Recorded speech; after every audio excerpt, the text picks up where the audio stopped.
Hi, sorry for being late. We are live. No matter our lateness, we apologize. First of all, I'd like to send Sugapepper would like to send their condolences to family, friends, colleagues, teammates of Gabriel Ndege. He was a youth in Busia, and his death is such a shock to us, and we just send out hugs, love, and care to the family.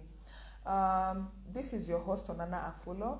This is Wonder Woman O'Clock. This is Sugapepper Facebook Live, where we have conversations with women for women by women. And in the studio, we have our guest, MC Lavine. We are going to hear so much about her. If you have a shout out, if you have any comments, put them on the comment sections, and we relay back to our guest. Karibu, and thank you so much for tuning in, and stay with us till the end of the show. Lavine, Yes. Karibu. I don't know if I'm supposed to call you MC Lavine or just plain Lavine. I prefer being called MC Lavine. You prefer being called MC Lavine? Yeah. So who is MC Lavine? Okay, thank you so much for bringing me aboard. I'm very much happy. Yeah, I'm late, but at least I'm here. I really wanted to be here. It's a privilege. Okay, welcome. My name is Lavine Thalwa. I'm a Luya. I come from Butere. You come from Butere. You don't even look like a Luya. Waluya wao wanakaa hivi kweli. We are soup. Okay. I'm 22 years old. I'm a student. Okay. I'm a fourth year student at Egerton University main campus. Okay. I'm taking a degree in biochemistry. Okay. You can see brains. Brains with beauty. Yeah. Let me take you back to primary school. Yeah. Would you want to talk about your primary schooling Yeah. and also secondary schooling? Yeah. Yes. I started my primary school in Nairobi. Okay. Then I transferred from Nairobi to Western, where I finished my class 8 in a Western school, Okay. Msanda Primary School. Msanda, you know Yeah. Msanda. Diana, Magoba. Where DJ Shiti comes from. Okay. So Msanda is a home of talent. Land of MCs. Yeah. And in Msanda I was very hyper. Even my teachers know that. I was bright. In class 8, that is. Yeah. Okay. You joined in 8 particularly? No. Or 7 to 8? I joined in class 4. Okay. Then in class 5, 6. In class 6 I was the head girl. The first time in history. To have a class 6 head being girl. a head girl, yeah. Yes. Yeah, because I was very sharp and all the qualities of a leader, I had them in class 6. That was 2009. Okay. I finished class 8. Then primary, I'm done with primary. Yes, you are done with primary. Yeah. But I want to ask you a question. Yeah. So you say you were hyper in primary. Yeah. Is it that the hyperness came from huyu ni mtoto wa Nairobi, so amekuja kuleta kierere hapa ushago, or it's just naturally you being hyper? Were you even hyper while you were studying in Nairobi? In Nairobi, I was not that much hyper. Okay. Then the school I was in, Jaget Academy, it was very serious. No Okay. time for Jokes drama. and personality. Yeah. It was just about learning and learning. So when I came to Msanda, there were stuffs like music, drama, Dance. and I joined all of them. Ukaomoka wewe mwenye, like personality yako Kabisa, ikaomoka. Yeah, kabisa. Hata hiyo nilifanya pia nikakuwa head girl. Okay. So but I was very tiny. So I remained a head girl in class 7. In class 8 you are not a prefect. Okay. Yeah, I was very tiny, but people really respected me because of that post. And confidence, because I see you are very, very confident. Yeah, like my mom. Your mom is confident. Yeah. Thank you so much, Mama Lavine, for raising such a confident young girl. This is what we want in this generation. So after primary, you go to now which secondary school? I went to St. Cecilia Nangina Girls. Okay. We were the Busia Queens. Yeah. You know where the school is? Yes, I know Nangina. My paternal grandma is from Nangina. I went to Nangina Girls, but there I was never a prefect. Why? I was dormant. No. I I had bad qualities. That is now adolescence imekufikia ama? No, not adole. Nature yangu tu kupiga kelele. Okay. So that means they made you a prefect in primary so that you are not a truant, as in ule mtoto wa kusumbua. Lakini bado nilikuwa tunasumbua. Okay. So in high school I got exposed drama, scouting, moving from one school to another, interacting. So I was so used into interacting with people. Okay. Yeah, doing narratives. I could talk in front of a crowd of people. And I was never scared. Okay. Yeah. So I guess that's just something that is in me. Okay. Yeah. Out of your parents, whom are you more like? Because you say your mom is confident. Because yes, you can have people that are confident, but then you don't have the qualities of public speaking. Yeah. Actually, for now I can say it's my mom. Okay. Because I've been raised by a single parent. Okay. I have both parents, but Yes. my entire life I've spent with my mom. But you see your dad, because you've told me it's your dad that has dropped you here. I see him not that much. Okay. But they are co-parenting, they are both in your life, right? Yeah. Okay. Ama nikuache mwenyewe explain.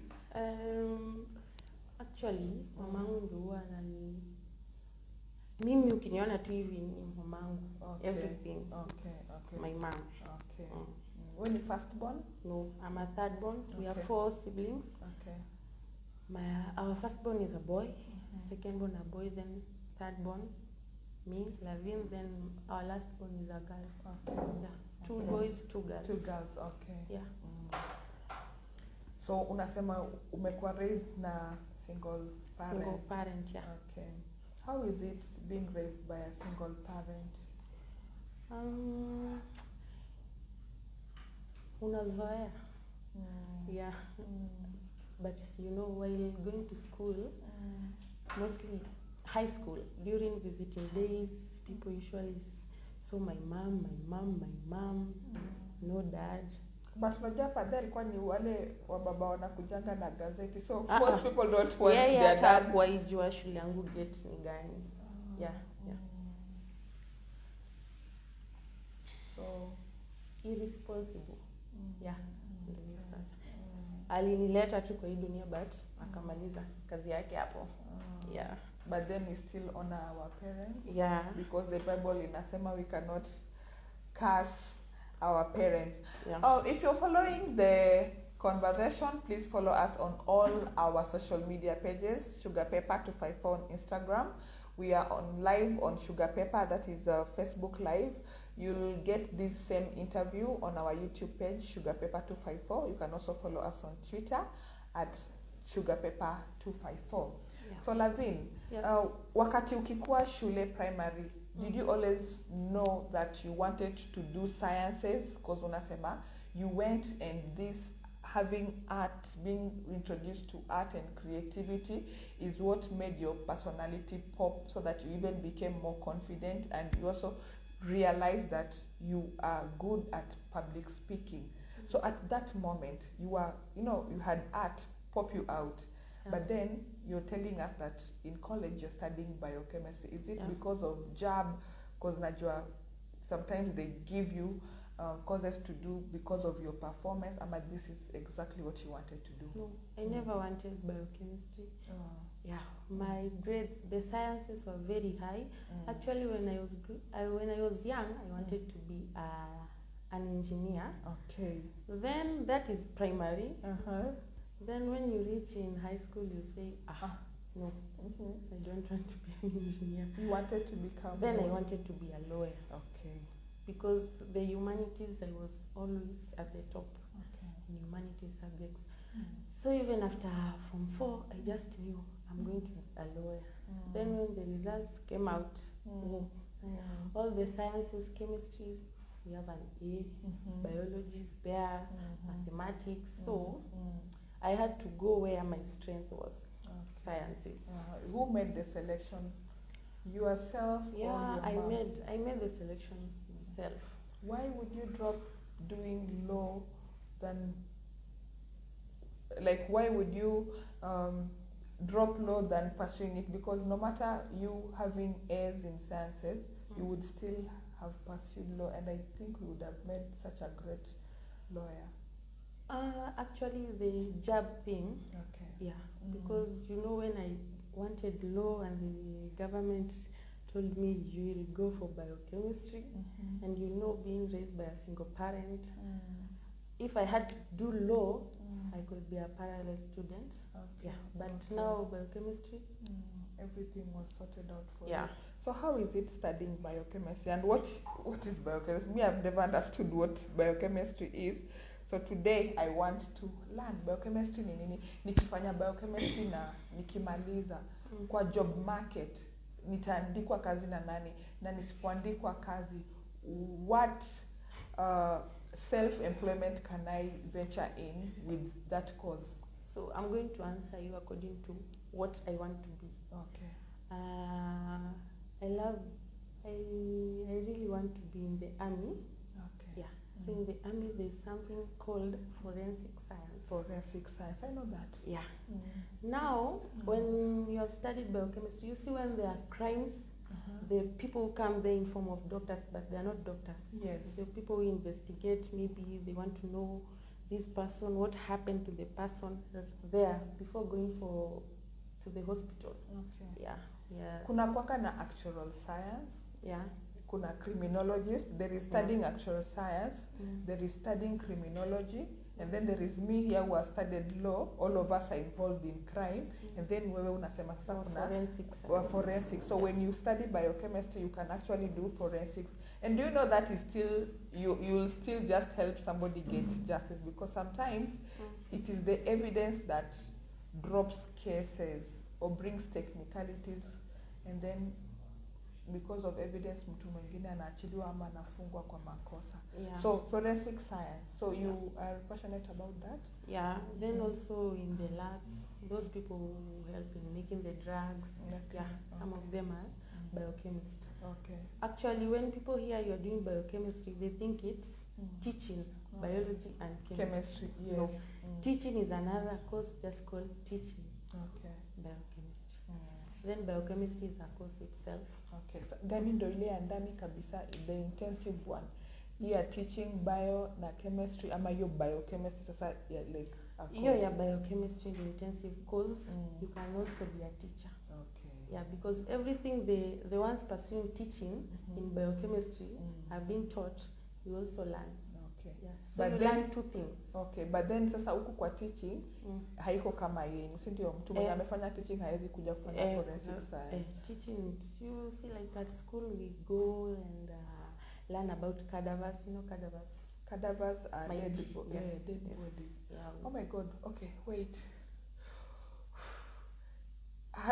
Tell us about your experience ya kupata, you know, like now it's in a mortuary, right? Yeah, at Egerton has a mortuary. Okay. Actually, I'm a student Egerton. We have our own mortuary. Okay. Yeah, so it's very easy for us Hiyo to ni be learning. Hiyo ni first year ama second year ama First year. So Okay. kutayarishe mapema. Yeah. So hiyo ni lesson ya kwanza ama No, it's just among the first units. But they tell first you, year. okay, did they tell you like next week or 3 months to come kuna unit yetu tunaenda kufanya kwa mortuary? The units come, Okay. then you'll be told in this unit there's something called cadaver. They explain what a cadaver is, Yes. so you know. Then it comes to the practical part. You go and meet cadavers. Are there people that fainted that day? Yeah, then the naughty ones, there was a boy who was pushed inside the cadaver. And then it's been preserved. So he was inside the liquid with the body. It was fun. It was fun. For us you, watching. Okay. So yenye tunaangalia ilikuwa fun. But saa you that feel like means ukitoka the hapo smell. you want to be boiled in hot water and salt and Dettol and jig so that you get rid of whatever thing you want to get rid of. Yeah. So when you get to the cadaver, like mnafanya nini? Now for a biochemist. You study them. You see there are some which they have been there for more than 10 years till the lower body part is not there. Inakaa ni uzi za white. I don't know how to explain, but maybe you can Google, you'll see. Like cells. That is looking at me. You know, I am mortified. And this is like it is so shocking to me.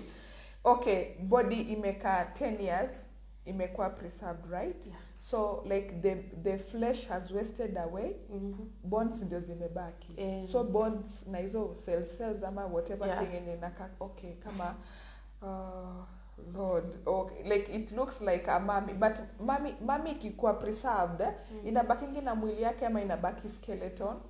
Si inafika inabaki skeleton. Inafika inabaki skeleton. Yeah. So unasema sasa lower body part ndio imebaki. Na you see the maranda skirts. This one's for dancing. Yeah. Kama ile ya Wagiriama. Yeah, inabaki hivyo. Na huku juu pia zinakaa hizo mauzizi. Huku juu iko sasa ni the more itaendelea. Sasa unajua the bodies, some of them there ni mtu alisema yangu nikikufa ibaki hapa watoto wasome. Okay. Wengine ni wale wenye the family don't come for their bodies. Yes. Yeah, so it's just preserved there. Oh God. Inabaki. So in your explanation inamaanisha mtu anaanza ku decompose from the toes going up. Yeah. So which is the first body part to decompose? Miguu. Because inatembea sana, so you know when you walk a lot, you know inakuwa ni kama as in ina waste haraka. Si ndio? Okay, so that first day unafika ukaona hiyo body, like that was your first body to see ama body yenye ilikuwa tu now a fresh one? We saw those ones first, then the fresh ones are in another section. Okay. Yeah. Okay. Most of the fresh ones si za kusoma. Oh. Siku hizi si kila mtu ana donate mwili yake nikikufa. Yeah. Sasa hizo zilikaa kitambo ndio mnasoma kwanza. Okay.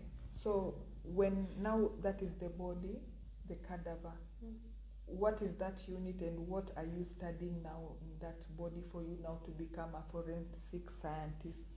The unit, they have their codes, like BOTA 101, BOTA 102. So the more the number increases, like when I tell you I'm doing BOTA 430 something, it's very tough. Yeah, I've finished 100 and something, going. Okay, I'd like to do some shout outs here. Esau, this is Esau who, please just do them because I have poor eyesight and this is not my phone. This is Esau Akala. Thank you so much for tuning in. There is Salwa Faith. I think that's your sister. Okay, yeah. There is Akelo Mukudi. Thank you so much, Akelo, for following. Then there is Kevin Salwa. That should be your brother. Thank you so much. You have an awesome sister, and I'm enjoying this conversation. Yeah. So apart from studying biochemistry, you've said you are an MC. Yeah. What do you do apart from that? And as you watch, please like us, like our page, and follow. We have awesome conversations for you. Don't be bored at home. Doing apart from being an MC? Apart from now studying biochemistry, what do you do in your free time? What are your hobbies? What do you like? Do you travel? Wakati wa COVID-19, ulikuwa unafanya nini? Because people were at home. Yeah. But okay, first I love swimming, traveling, eating. You love eating. Cooking. Yeah, I love cooking. You love cooking. Yes. But now apart you are eating, you don't look like somebody that loves food. And in fact, I love her height. Like I've just met her and I'm like, you're tall. So she's like, I'm 5'7". I'm like, no, but to me I'm 5'7", but you're taller. Yeah. You're supposed to be a model. Yeah. Everybody tells me to try modeling. But I love being an MC. You love being an MC. Yeah. Okay. So you're telling us, slim people eat a lot. My producer is saying slim people eat a lot. Chakula inaenda wapi? Kwa magoti ama kwa urefu. Like it goes down and then they grow perpendicularly while some of us grow horizontally.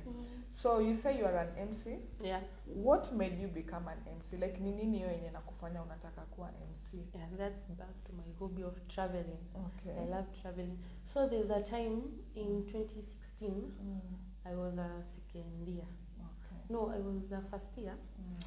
Then there's this YouTube channel, Africa Entertainment Unit. Okay. I saw that they traveled all the way from Mombasa to Angina Girls because of talent. Okay. And I loved everything to do with talent. Okay. So I looked for the manager. Then after looking at what they do, Hiyo ni kuslide kwa DM. ni slide. So after kuona vitu zenye wanafanya uko YouTube, then I wanted to join that group. But there's no space for me. Actually, vitu wanafanya si zenye mimi najua. There are MCs, photographers, DJs, judges. Yeah. Okay. So I inboxed him. He never replied. He replied when I was in second year. That was 2017. How many years later? That's like 1901. 1 year. 2000 before Christ. Yeah. Maybe after liking all their videos, following all their photos in Facebook, so he became interested. Who's this girl? So he went back and answered me. Then I told him I would love to join your group. Told me, so you know my group. First, before joining that group, you are being told to submit a CV, to submit everything. Then he asks you, unasoma. Yeah, that group is not for people who are not going to school. Yeah. So I told him, they're professionals. Okay. Yeah, we have teachers. Okay. Yeah, our DJ is a teacher at St. Charles Luanga Computer. Okay. Yeah. So he asked me, unasomea nini? Umefika level gani? Una perform aje? Nikamjibu. Then he told me, in our group we have DJs, MCs. What can you do for our group? I can't be a DJ. I can't be a photographer. I told him, hey, mimi MC mkali. Why did you can't DJ and can't photographer? I have never had an interest in that. Okay. So I don't have an idea about how. But photography I can. Okay. Ile kubangaiza. But DJing, then I saw their work. Ni ile imeenda shule. Si ya kudanganya naweza. Na uwezi. Nishindwe. Ama unaweka pre-recorded mixes for people. Ama ile disco matanga. So he told me, when you MC wa wapi? Nikamwambia hapa tu shule yetu.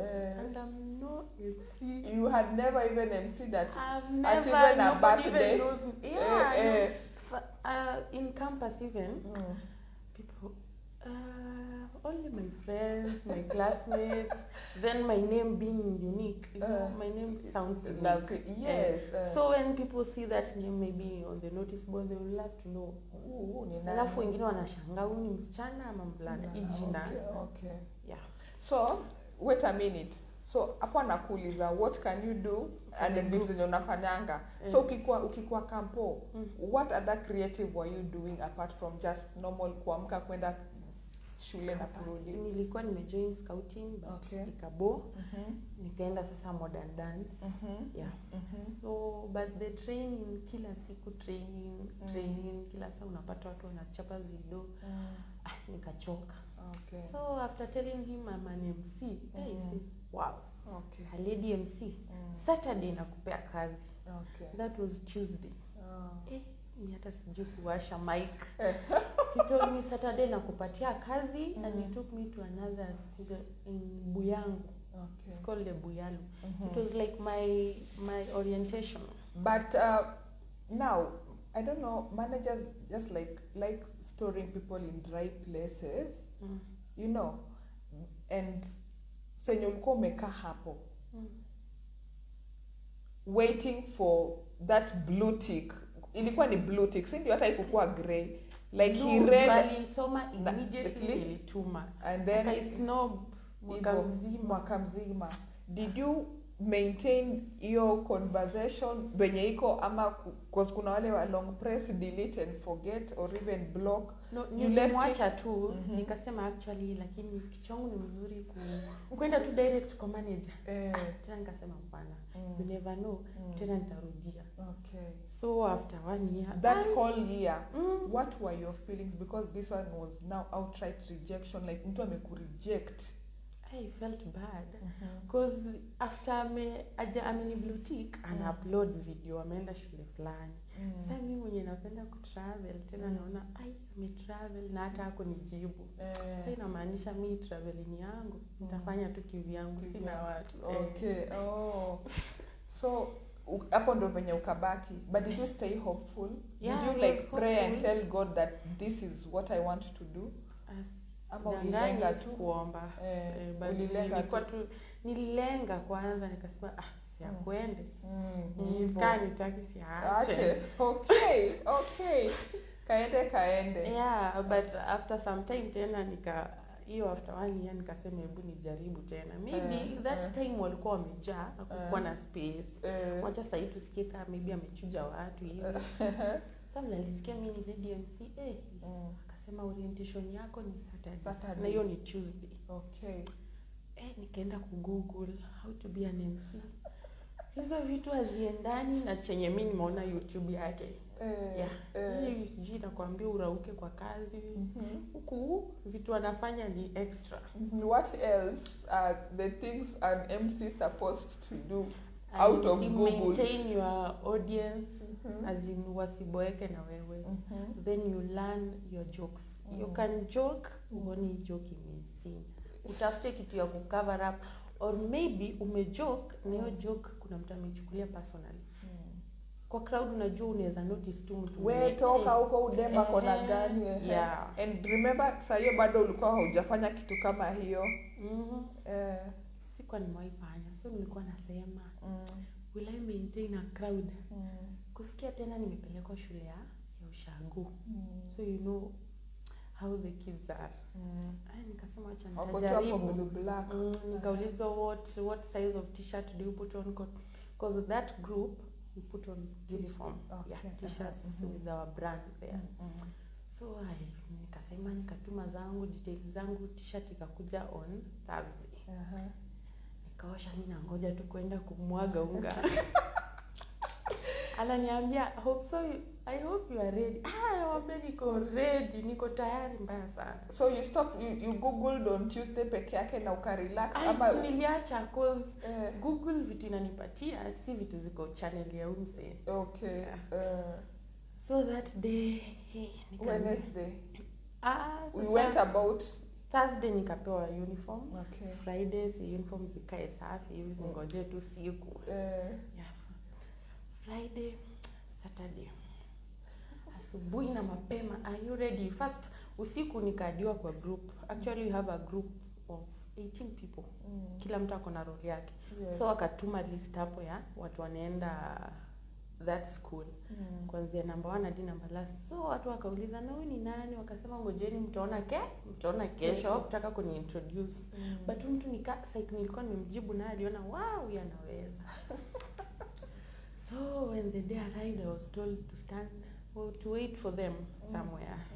That school is on your way to Luanda. Buyango, so we arrived at that school. Actually, I had another MC, a male one. Ukienda orientation, you just don't go alone. You have to have another MC, male one, MC Axon. So MC Axon akafika, naona amechachisha hivi. Watoto wana dance na yeye. Nasema sasa nani aliniambia nikuje. Wewe sasa hiyo ni icebox. Umesimama ama unafanya nini? Si tukifika tunaanzanga kupanga vitu hivi, stage nini, tumetembea na stage ni kupanga mazawadi tunapanga. So MC Axon naye anapeana kazi ya MC si kupanga. Mimi nikasema acha nipange nikiangalia na kando. Axon anafanya nini? So naambia mimi najua kubeba, acha tu nibebe meza. Hii meza ni mzito, lakini inabidi nibebe ndio nisembe nishike microphone. Yes. So after hapo akaambia Axon, you know this is our MC, but utafanya na yeye. Nikapoa microphone. Nikamwambia shika uniintroduce. Sikuwa najua kuwasha microphone. Nikamwambia ni introduce. Sasa ni introduce nikaona vile anawasha. You are so clever and smart. Udem ni mjanja sana. So akawasha. Akani-introduce na akazima. Akanipatia pia mimi nikawasha. Then you know uko church venye watu washa microphone na wanapuliza. Na usikianga vile watu wanaboeka. Kasema nisipulizi hivi. So kushika microphone. sauti tu. Ai. Kila mtu alipenda. Of course. Alafu crew yetu ilikuwa imejaa male people wote. So hiyo time kwanza mnapatana hapo hivyo kwa matatu, huko unaongea ama uliwasalimia aje? Si gari ilifika tu wakafungua gari. Au kusalimia sasa? Nikasema saseni, sauti tu ni hiyo. But you need to hear me talking in the microphone. Okay. Utaamini ni mimi. But now you are on a microphone. Okay, so this one. Okay. Okay. So kuko na sauti ya watu. Yeah. Sauti ya boyfriend pia I think. Na sauti ya microphone. Amba sauti ya microphone na ya boyfriend ni the same. So you know this interview. Okay. Sasa hiyo mavishasha mingi. Hakuna. Okay. Yeah. So ukamwambia ni introduce. Kwanza kwa gari huko walikuwa nauliza na huyu ni nani? Alafu by that time nilikuwa napenda short hair mimi. So anasema huyu anakaa dancer, style imenyoa. Maybe mimi ni dancer. Na how comes dancer ako na uniform nini? Wakaambia nyinyi nyamazeni mtaona. Sasa kufika huko ndio wakaona nyuma ya t-shirt. After kutoa hood ya group, t-shirt imeandikwa MC Lavine. Okay. Maybe I'm confused. Walisema hivyo.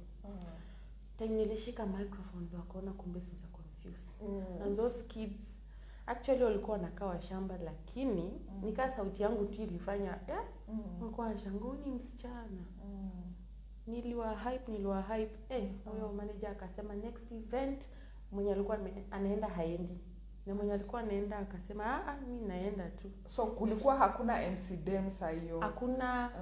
Walikuwa wanapagana maboys wawili. Ni maboy tu. Si hata wawili. Ni group iko na DJs wengi. Okay. So hata tenders za road show manager ndiye atenda atasema niko na group ya DJ dancer nini. Alafu anakuja kwa group anachagua. Okay. Yeah. Na hii group ulisema ni ya Coast No, walikuwa wametoka tu Coast trip. Okay. Wamekuja mpaka na group based in Kakamega. Okay, in Kakamega. Yeah. Got it. Perfect. So the next school, girls school. And mimi tangu nikuwe mdogo huwa sipendi madem. Hata mimi sipendi my company male. Yeah. Kwa nini hatupendi madem by the way? Madem. Kiasi vita. Kwa nini haupendi madem? Mimi nimelelewa nikikaa tu na maboys. Okay. Yeah, because I'm the third born after two boys. Yes. Then my cousins, most of them ni male. Na mimi hapo kwa mix. Okay. Then my younger sister sasa mtoto wa mama unajua. Umeachania how many years na sister yako last born? But hakuna mbili.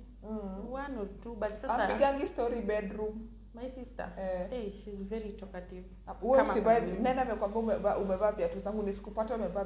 Kuna kama amnanga hizo. Hakuna. Nguo utavaa yenye imekutoa vizuri utaenda nje. Hata atakwambia hii yako imebo. Nimechukua hii. Hata hadi saizi tu atakwambia na hii nguo si umeiva sana. Achana nayo nitakutumia nyingine. Yeah. Cool. So ukaenda akakwambia next event ni wewe ndio unaenda. How did that make you feel? I was happy nikasema kumbe nimeweza tu hivyo. Na rating yako hiyo show ya kwanza ilikuwa like did people rate you? Yeah, watu walinirate but bado sasa sikuwa nimefika vile hao wengine huko but being the first time it was very good. What event was it?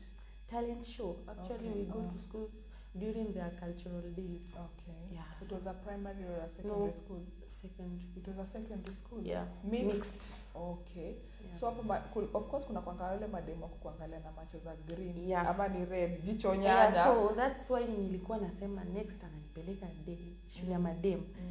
Nikajipea hopes nikasema maybe watanipenda tu. Okay. So hiyo that first experience, is there anything yenye ulifanya yenye uliona umemess ama ilienda tu hivyo like perfect? Sikumess but sasa unajua kuna vitu unaweza shrub. Hiyo sasa mimi nikwanga nikishrub nafanya na nguvu kwa microphone ile yenye sasa crowd ita notice. Umeshrub. Yeah. Okay. Ndio nikajua kumbe hata ukimess uendelea tu. Wachache ndio wata notice. Okay. So next event kwa Bulimbo Girls. Bulimbo. I know Bulimbo. Yeah. So when we arrived at Bulimbo we were 3 MCs. juu MC alikuwa ameambiwa ataenda Bulimbo, alisema mimi naenda. Muliniambia naenda, mimi naenda. Yeah. So the manager akasema mtafanya tu watatu. Kufika Bulimbo pia bado napanga mameza juu ni girls school. Yeah. Unapanga mameza na study crowd squad. Yeah, the squad, but madam wale wakipita gani sasa wanakusalimia nini? Sasa hao ni squad. Sio kuna squad na audience. Ukienda like shule unapata sasa kuna ile squad yenye unasimama hapo mbele VIP wa kuangalia waseme ude mata si mrembo. Ama hata sipendi hizo rasta zenye amesonga. Okay. That time nilikuwa nimesonga rasta katikati pekee.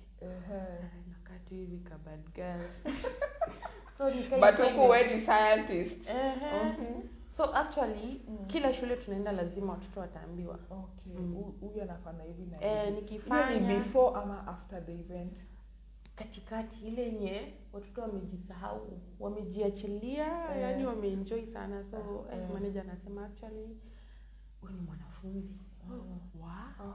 Sasa kuna kueleza wow. There's this mentality watu huona DMC ama madansa ni school dropout. Hivyo. Yeah. So akisikia hivyo, mtoto anafika unasoma shule gani? Nitakuja huko. Sijui nisaidie namba yako ni advice nini. Kwanza wakisikia course wanakuuliza una balance aje? Ni kurukaruka na kusoma. Kurukaruka. So Bulimbo mkaenda and you aced the Bulimbo event. was the best. Okay. Mpaka saizi hao watoto like we've been going there each year. Okay. Wajanisahau. So you started MCing in 2017 officially. Yeah. How many events have you MC'd at? Many events. Many. Most of them ni hizo za talents. Okay. Kwa shule. Mashule ni mingi. Okay. Yeah. So how do you balance sasa shule na and then also kumbuka we are in the pandemic na shule zote were closed. So that time wewe hauendi shule and huendi events, right? Ama kuna events zenye kuna events nimeenda but si mob like road shows. Tafom, Safaricom, Colgate. Yeah. So what do you do now because kwa shule at least kuna venye una fuse because you're a student. Now for corporates, how do you perfect your skill in MCing? Now how do you maintain wewe kukua the brand for a corporate, like when you're now presenting the brand to the people, to a population, to a key population, like tunasema leo tumeenda Marachi ama tumeenda Mauko. How do you study a brand and what are the skills that somebody must have ndio akwe MC mpoa sana kwa skills according to place umeenda. So like for instance acha nianze na Kisii. When we went to Kisii, there's a place where our watu ni kama wakiona msichana ako juu ya lori wanaona msichana ameharibika sana kabisa. So wewe hata wakisema hivyo wewe una deliver, si mmetumwa huko kuuza sera. You just deliver what you have to deliver. Hata matusi unamezea. How do you lock out the noises? Shuka chini, maybe see that accent ya Kisii. I don't have the accent, but then there is toka, I don't know, how do you lock out those noises and concentrate on the microphone and deliver?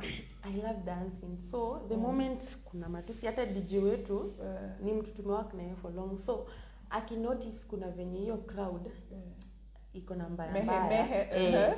After nimeongea tu papa ataweka wimbo napenda ama wimbo anaona naweza dance. I start dancing sasa even worse. Sasa iwasinye zaidi. Waone sasa yani tunaongea na haachi. Wazoe. Zoea. Like there's a place mtu alisema, mnadhani msichana ni normal. Si ni wale malaya wanaokotwa Nairobi wamevuta bangi kuvuta glory. Nikasema I wish you knew my mom is a pastor. Sasa na nafanya biochemistry bana. Sasa hata ukisikia kama hivyo nikaekewa muziki and I really danced. Yani hiyo sasa nika na hasira zote. Hao watu wanajua ninatoka. Hawajui hata hii ndio unga. Na fungu la 10 jamani. So you danced yourself out of that situation. Then I danced a Kisii song. Actually, me never dance any song. I don't even understand what that is. That's a wedding song. Yes. You say your mom is a pastor. She's not a pastor. She's very much into church. Tunamwitanga tu pastor. Unamwitanga pastor. Yeah, every time mtapata mimi naenda kanisani, sijui kuna nini, kuna mkutano wa nini. Akienda peke yake ama wewe pia unaenda na yeye? Peke yake sana sana. Do you MC in church events?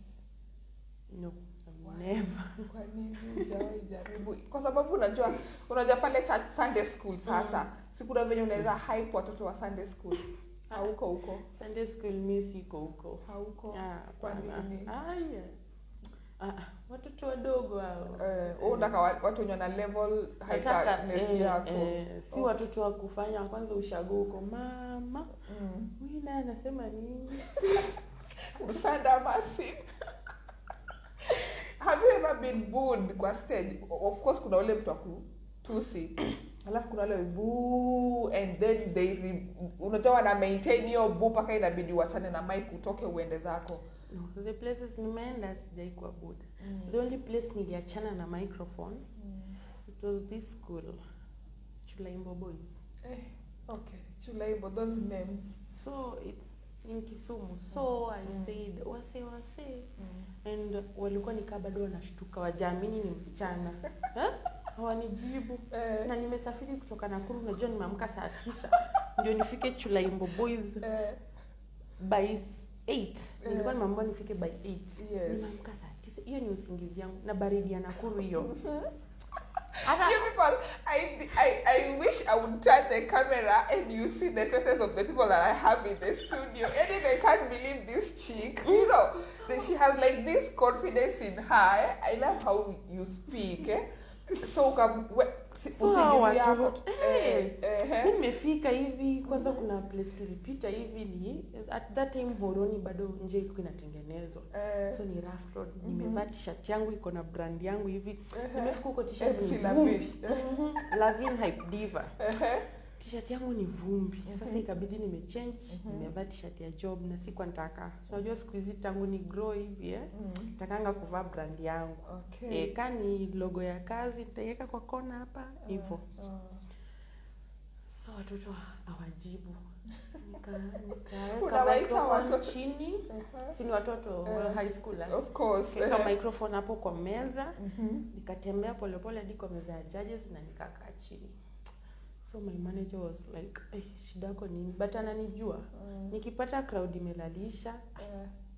Sasa ni aje nianze kuforce watu wamelalisha waamke. But akaniambia sasa inafaa uzoe. But niliona changamoto juu sasa road show si kazi yake. Yeye amepewa tenda. Walalishe wasilalishe, you have to deliver ndio yeye alipwe. Of course. Like Tafom. Niko juu huko juu ya gari. Sometimes tunaenda hadi na gari na car shuttle. Sasa niko juu huko. Unapanda huko. Na niko live, Mwindi anasema huyo msichana akunywe maji sauti yake imeanza kugwara sijui nini. You know how Hindi venye behave. Sasa tunakata maji inanunuliwa hapo na kunywa tunarudi. Unajua ni market day. Ni market day. Sasa pale mlikuwa mmeanzia ni kama huko Weybridge. Ukiongea umefika hapa, Mwindi amesema urudi. You'll have to go back. Watu bado kule wajapata message. Sauti yako imegwara so watu wajapata. Na ujue hiyo the moment ulikuwa unapita kuna wenye umepigia kelele. Wamekasirika. Unarudi unasema kaka mtu kanaenda tena. Oh God. So those are the challenges you have as an MC. But those are not really challenges. So what are the challenges for a female MC? A female MC, you just have to be tough. Tough in what ways? What do you mean by tough? Example, there's this guy aliniambia kuna event nataka event ingine kali nataka niko link then pesa utalipo pesa fulani since I started being an MC sijailipo pesa kama hiyo. So nikarudi kwa mentor wangu. The guy mwenye alinitafutia hadi jina hiyo. Kamuuliza kuna mtu ananiambia ni atanilipa pesa fulani lakini nashuku. Akaniambia wewe cheza tu chini but pia mimi nimeshuku huyo mtu. This guy alikuwa anatumia jina ya mtu ati ndio nipewe kazi. So ikafika time yenye kazi imefika, ananiambia kuja kwa hoteli fulani tuongee about your job. Sasa hiyo ni saa ngapi kwenda kwa hiyo hoteli? 5 jioni. Okay. Nikamuuliza huwezi niambia tu kwa simu ama wacha nitakupigia. Unajua hata hiyo saa hili niokoe, lakini nimpigie nisikie hiyo ni nini ananiambia. Ati hapana, you just have to come, we'll meet the person. The first time nikaenda. Nikafika kwa hiyo hoteli, nikakaa reception. Waiter anakuja ananiambia ati mambo, wewe ni nani? Ufai kukaa hapo, unafaa uende kwa ile room. Kaambia hapana. Room, sasa hiyo room ni gani? Because unajua hapa hivi chini kwa restaurant of course. Kuna kwagana whatever, kuna kwagana rooms mingi like huku ni kitchen, huku maybe ni dining room, huku wengine maybe ni bar. So which room did he tell you to go into? Hiyo ni in, so that guy nikaa naishi hapo. Okay. Nikaa alikuwa naishi hapo for a week or more. Okay. So nafaa kwenda kudiscuss kazi huko. Nikamuuliza hapana, mwambie bado sijafika. Sasa bado na load. Niende nisiende. So alikuanga na boy mwingine ni kama anakatuma hivi. Hako ka boy nikaona kakiingia huko. Pia mimi nikamfuata sasa, vile mingi nikafuata. Kufika uko na instinct. Kufika, that guy is still sleeping. Snoring in the bed. 5 jioni, ana snore nini? Si amechoka. Maybe yeye anafanya kazi usiku. Na tunafaa kuwa tunaongea biashara. Kwanza nimeenda nimevaa t-shirt yangu ya brand. Ndio niambia nitamit the person who was supposed to give me that job. Mtu nini shida yake, bado analala. Nikamwambia ukishaamka utaniita. Na nikaanza kutoka nje, but sitoki haraka, natoka polepole nisikia ataniambia. Anasema nini? Ati acha tu tuongee kama bado niko hapa. Hiyo ni times 1.5 ama 0.7. So msina akaniambia ati nikae hapo. Nikakaa. Akamka akaenda akaoga. Huyu boy pia amekaa hapo sana. Nimejiengage na huyu boy sana. Anapiga na story yani nikicheka. Ndio uba asiende. Habaki hapo na mimi tukipiga story. Mtu akaoga akamaliza. Sioni akiongea kitu na kazi. Kidogo anatuma huyo boy ati the movies we were watching jana zimeisha, go for some tao. Nikamwambia kaa huyo mdosi wako akuji, wacha niende. Akikuja hata kanisa 2 usiku, I'll be back. Mimi nataka kazi. Nikaenda na akakasirika, akunipigia simu for 2 days. Mbaki 3 days to job event. Hiyo saa amenichocha akaniambia aje, first the event that guy is going to print for you t-shirts. Nikamwambia I just want 2, one for my mom, one for me. Then hizo zingine I'll sell. Kama sasa I print only 5. Alafu nitauza hizo zingine, but yangu ni ya mamangu, zitakuwa free. Akasema no, make it 30. 30. When the deal is too good. Think twice.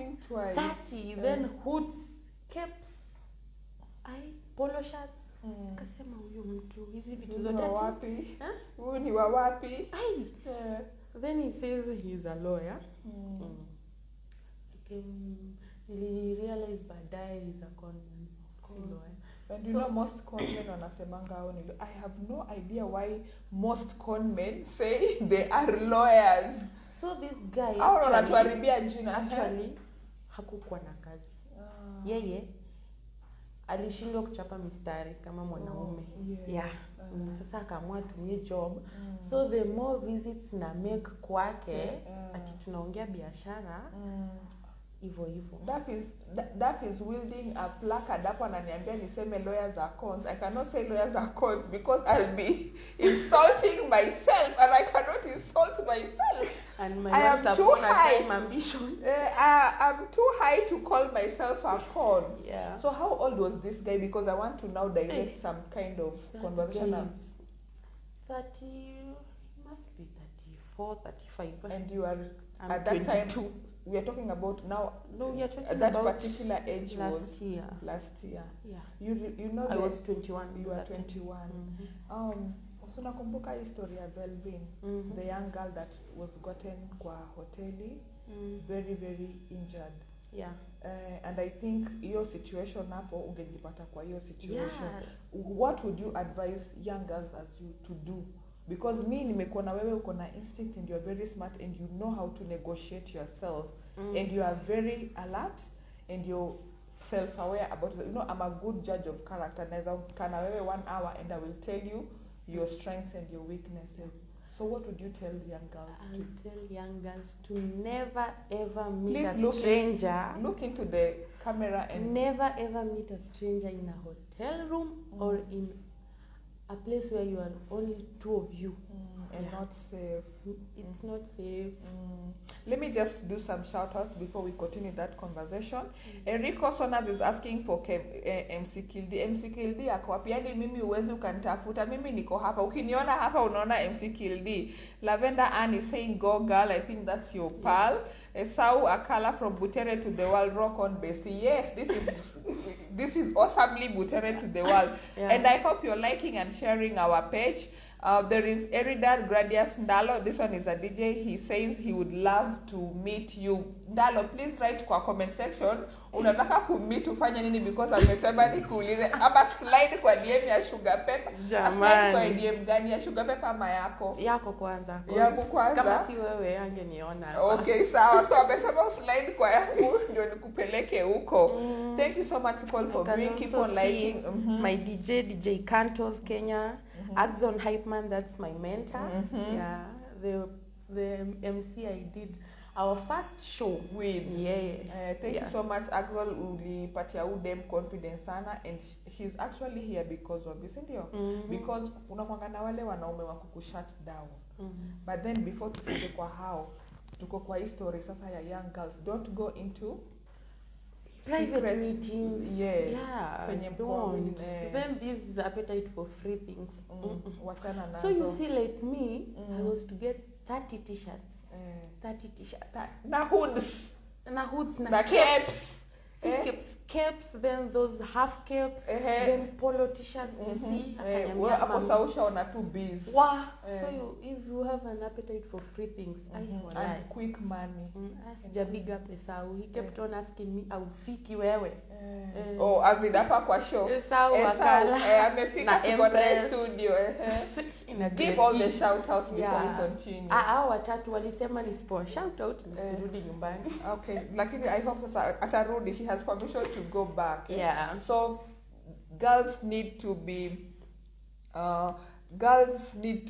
aware about to be self-aware, and also wasiende secret places, private places wakikuwa wawili peke yake, na pia wasikuwe na love and lust for material things. So you see, I can say kitu ilinitoa kwa mtego huu mtu. Mi napenda kuhustle. Like you see, I do MC, I get paid, I pay my bills, na hizo tu pesa za UMC nini. So ungepata mtu mwenye yani hajazoea kujitegemea, angekuwa ashasikia 30 t-shirts, 100,000, niko ndani. So that guy akaanza kusema ati yani mimi nakutafutia kazi na utanipea nini? Nikamwambia unaona hiyo 100k, wallahi nitakupea 50. Ngoja tu idunde, hata tu deposit ikiingia nitakupea yote. Nusu. Sasa yani ndio nione atajibu nini. Akasema pesa inaingia, wewe niambie utanipea nini? Nikamwambia mimi nitakupea pesa. Jota mimi ni pesa umenitafutia. There's nothing else I can give you. Yes. Ilifika siku ya kazi, actually akaniambia nitafute mtu kuprint t-shirts. Akasema anaongea na yeye mwenyewe, nikapeana my cousin ana print t-shirts. Cousin printing t-shirts, nikamweka race. Cousin yangu akanunua 5 hoods. Nikamwambia don't print anything kabla hujawekewa deposit. Yes. So that guy alikuwa juu nimekata story zake. I insist kwa cousin yangu a print hizo vitu aniache na hiyo bill. Kizuri nilikuwa nishaambia cousin yangu don't print anything. Lalisha kwanza. But saa juu alikuwa amenunua hoods, I had to buy the hoods. Only 5, but my brother bought them. Ndio mwenye nilimwambia kimeenda hivi, you see my family members, they support me a lot. So nilimwambia job yangu ile niliwaambia ya pesa mzuri, I had promised them nitakuasha kakitu. Imeenda kwa maji. So wewe you'll buy those hoods. We are 5, my mom and the 4 of us tutavaa. Akasema ni sawa. And just so, like that kufika connection ya huyo mtu kufika siku event ashiki simu. And hiyo kwanza hiyo Friday yenye alikuwa anafanya Friday printing alikuwa kwanza ameniambia nitafutie ma MC watatu wenye watakuwa chini yangu. So I looked for 3 MCs but nikawaambia kuna kazi natafuta. In case ingiane nitawaambia. Sijawaambia iko but ni wa karibu hivi. So hata kama ingekuwa usiku nawaambia kesho tukutane pale fulani. So usiku nikawaambia bado hiyo kazi ni kadi ile haijaivana tena imeenda kwingine. So MC huyo my mentor wangu pia nilikuwa nimemweka kwa list. Atakuja but alikuwa ameniambia hapa. Ikafika hiyo day napigia mtu simu hashiki. Hakuna manifestation. Hashiki. Vitu amesema zote hakuna. Na nilikuwa nimeshaambia mamangu, "Mom, hii job sitaki tena." But she said, nikisema mimi sitaki kitu, sifai kufanya. Most of the time nikisema sitaki na nifanye inaharibika. Yeah. So just like that, he never picked my calls, he never told me anything. So after a week, he texted me, "Hi, Kajibu. Do you know what happened?" Nikamwambia, "I don't know. Tell me what happened." Akaniambia, huyo mheshimiwa, sijui what happened. Nikamwambia ni sawa. Anyway, na hood sasa. Akaniambia, "Acha nitakutafutia pesa." Kutafuta. There's a time akaniambia, "Sijui uko wapi to meet tuongee ni apologize story na what happened." Nikamwambia, no need to apologize. Hakuna kitu ulifanya. Mheshimiwa wako alikulet down so story nilisha hivyo. Till now is just a status viewer. And nikalifungulia baraka. Of late nimekuwa napata matenda mingi za UMC na post status ana view wa kwanza. Hata jana nikisema naenda live aliview wa kwanza. So that means he's watching us. Do not con people that are smart as MC Lavine, you know. Okay. There is something I wanted us to talk about. So like unasema mentor wako ni mwanaume. Yeah. Do you believe there are men that want to put women down?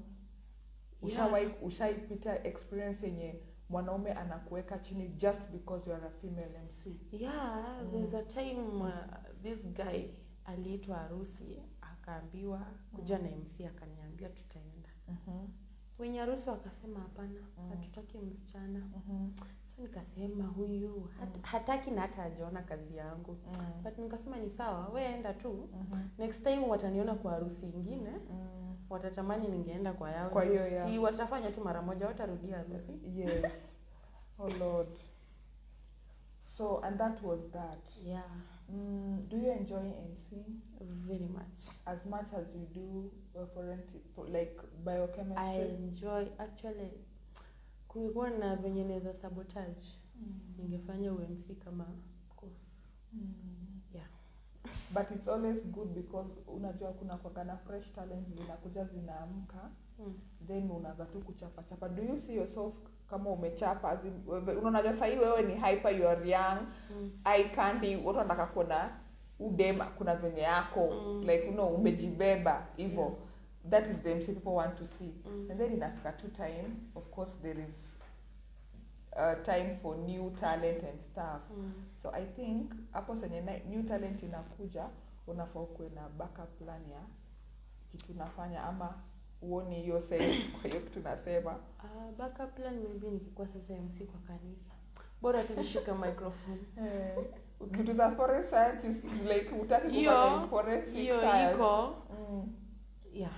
But sasa unajua Kenya after I graduate bado nikingoja kuandikwa kazi nitakuwa tu naendelea kwa MC. Okay. Huwa unaweza kuwa MC kwa matanga? Yeah. Oh. Why? Because mwingine atasema matanga ni na event matanga kwanza si stressful. You see, like kani hizi zingine unafu dance nini matanga kila mtu amekasirika hapo, so ni wewe kutangaza.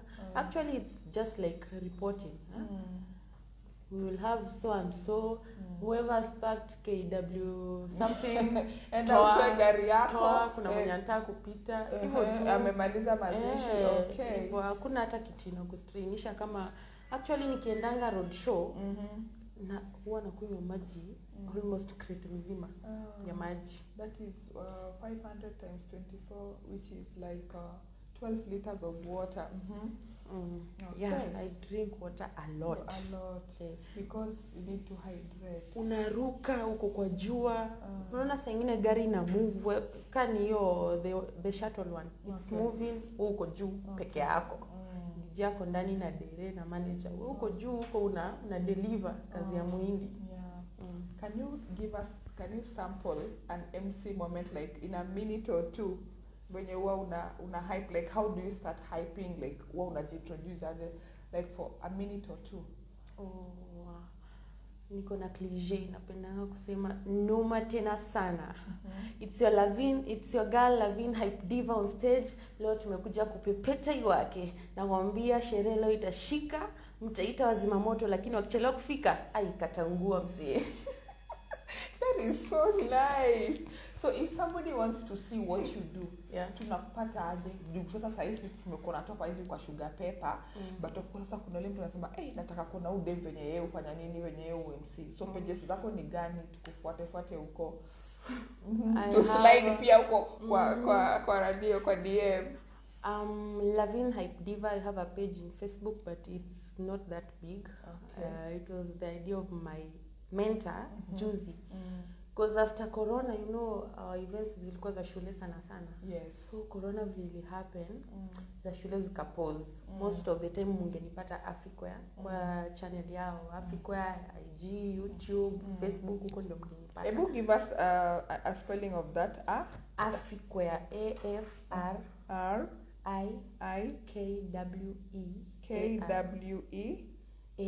Afric then where? Okay, Afriquare. Okay. Entertainment unit, yeah. This is on Facebook. Everywhere. Facebook, Instagram, Twitter. Okay. YouTube. Tukienda huko tunapata video zako, Yeah, videos. Then sahizi I've started my page Facebook, then Instagram I'm Lavine Hype Diva. Facebook account Lavine Salwa. Twitter Lavine Hype Diva. YouTube bado. Okay. So Lavine is L-A-R? No, L-A-V-I-G-N-E. The G is silent. Oh, Lavine. From the other Avril Lavine. Yeah. Okay. So rudia tena. L-A-V-I-G-N-E. N-E. Salwa. T-S-A-L-W-A. Salwa is a name from which tribe? Because it sounds like Botswana, Zimbabwe. Actually, that name I was told my grandfather, my great-great-grandfather, alijipea. Actually, it's not even a Luya name, ama nini. You are Luya? Yeah, I'm a Luya. So that Salwa, if ukipatana na mtu yote anaitwa Salwa, automatically anatoka kwetu. Si jina yenye ni kama you can find in Onyango. Hata mimi onana ni mimi tu na goalkeeper wa Ajax. Ni vizuri kukuwa na jina zenye ziko unique. So you say we should get you on Afriquare Entertainment Unit, like hapo ndo penye mtu anaweza ona kazi zako, and also to see you on your social media pages is Lavine Salwa, Lavine Hype Diva on Instagram and also on Facebook. People, please just go and follow her pages, support this young talent. She is so awesome. Tunajua hakuna female MCs wengi, so to pop out, to be women, supporting women in everything that they do, can we give this young talent work?